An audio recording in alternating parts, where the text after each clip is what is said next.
जयपुर के सवाई मानसिंह हॉस्पिटल के trauma centre के आईसीयू में रविवार देर रात आग लग गई। हादसे में 8 मरीजों की मौत हो गई, इसमें 3 महिलाएं शामिल हैं। रात 11:20 पर यह आग ट्रॉमा सेंटर में न्यूरो आईसीयू वार्ड के स्टोर में लगी। यहां पेपर, आईसीयू का सामान और ब्लड सैंपल ट्यूब रखे थे। ट्रॉमा सेंटर के नोडल ऑफिसर और सीनियर डॉक्टर ने बताया कि शॉर्ट सर्किट से आग लगने का अनुमान है।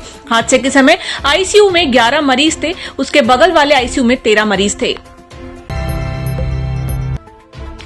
ओडिशा के कटक में रविवार को दुर्गा पूजा विसर्जन के दौरान 2 गुटों में हुई झड़पों के बाद हालात तनावपूर्ण बने हैं। प्रशासन ने रात 10 बजे से पूरे शहर में कर्फ्यू लगा दिया है।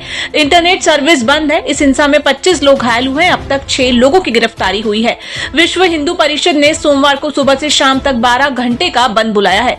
वीएचपी के प्रवक्ता ने कहा, प्रशासन बार-बार अनुरोध के बावजूद शांतिपूर्ण विसर्जन सुनिश्चित नहीं करा पाया। राष्ट्रीय स्वयंसेवक संघ के सर संघचालक डॉक्टर मोहन भागवत ने रविवार को सतना में कहा, पाकिस्तान अविभाजित भारत का हिस्सा है। वह घर और यह घर अलग नहीं है। पूरे भारत का घर एक है। बंटवारा ऐसा हुआ जैसे किसी ने हमारे घर के एक कमरे को हटा दिया हो। हमें कल फिर कब्जा वापस लेना है। जम्मू कश्मीर के डोडा जिले में सोमवार रविवार रात 2:47 पर 3.6 तीव्रता का भूकंप आया। राष्ट्रीय भूकंप विज्ञान केंद्र के मुताबिक भूकंप जमीन से 5 किलोमीटर की गहराई पर था। हालांकि इसमें किसी तरह की जान माल की हानि की खबर नहीं है। केंद्रीय स्वास्थ्य सचिव पुण्य सलीला श्रीवास्तव ने रविवार को कफ सिरप से मौत के मामले को लेकर राज्यों से हाई लेवल मीटिंग की। इस दौरान उन्होंने सभी राज्यों और केंद्र शासित प्रदेशों से कहा कि दवा बनाने के नियम का पालन करवाएं। बैठक में तय हुआ कि 19 दवा कंपनियों की स्पेशल जांच होगी, निगरानी बढ़ाई जाएगी और राज्यों के बीच मदद और जानकारी का आदान प्रदान मजबूत होगा।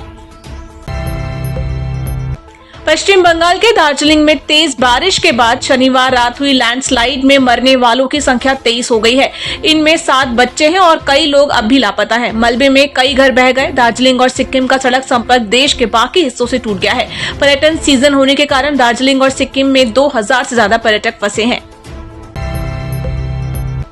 हिमाचल प्रदेश के अधिक ऊंचाई वाले इलाकों में ताजा हिमपात हो रहा है। लाहौल स्पीति और कुल्लू के बाद अब चंबा के मणि महेश, कुक्ति व होली में भी स्नोफॉल हो रहा है। वहीं प्रदेश के मध्यम ऊंचाई और निचले इलाकों में बारिश हो रही है।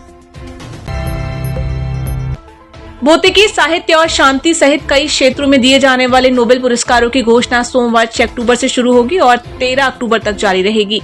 सबसे पहले मेडिसिन के पुरस्कार की घोषणा होगी। पुरस्कार उन वैज्ञानिकों को दिया जाएगा जिन्होंने चिकित्सा या मानव स्वास्थ्य में बड़ी खोज की हो।